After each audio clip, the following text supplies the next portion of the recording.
জুলাই গণঅভ্যুত্থানের বর্ষপূর্তি উপলক্ষে মাসব্যাপী কর্মসূচির ঘোষণা দিয়েছে জাতীয় নাগরিক পার্টি এনসিপি।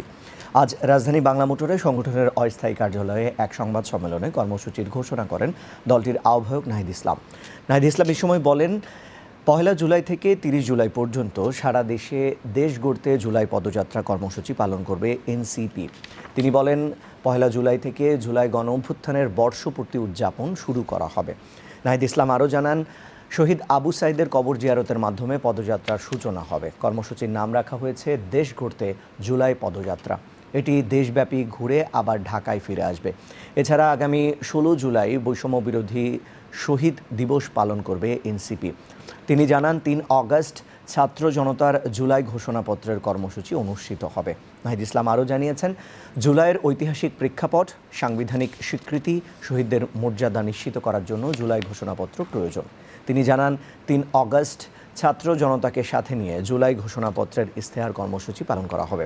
সংবাদ সম্মেলনে আরও জানানো হয়, ১৬ জুলাই যেদিন আবু সাইদ নিহত হন ওই দিনকে বৈষম্য বিরোধী শহীদ দিবস পালন করবে এনসিপি। এনসিপি ৫ অগাস্টকে ছাত্র জনতার মুক্তির দিবস হিসেবে উদযাপন করবে বলেও জানান নাহিদ ইসলাম। জুলাই গণঅভ্যুত্থান বাংলাদেশের ইতিহাসে এমনকি পৃথিবীর ইতিহাসও এক অনন্য ঘটনা হিসেবে উল্লেখ হয়ে থাকবে। আমাদের ১ জুলাই থেকে ৩০ জুলাই পর্যন্ত আমাদের সারা বাংলাদেশ ব্যাপী আমাদের ৬৪টা জেলায় জুলাই পদযাত্রা হবে। আমরা এই পদযাত্রার নাম দিয়েছি দেশ গড়তে জুলাই পদযাত্রা। আমরা ১ জুলাই শহীদ আবু সাইদের কবর জিয়ারতের মাধ্যমে এই পদযাত্রাটি শুরু হবে।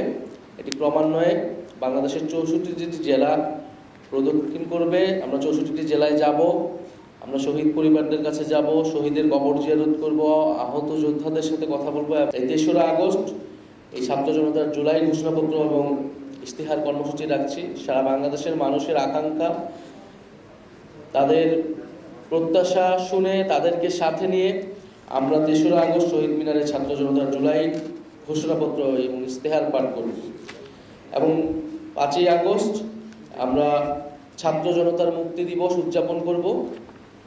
৫ই আগস্ট আমরা জানি যে শেখ হাসিনা পলায়নের মাধ্যমে এই গণঅভ্যুত্থান একটা প্রাথমিক বিজয় অর্জন করেছিল এবং বাংলাদেশের মানুষ নতুন করে স্বাধীনতা এবং মুক্তি লাভ করেছিল।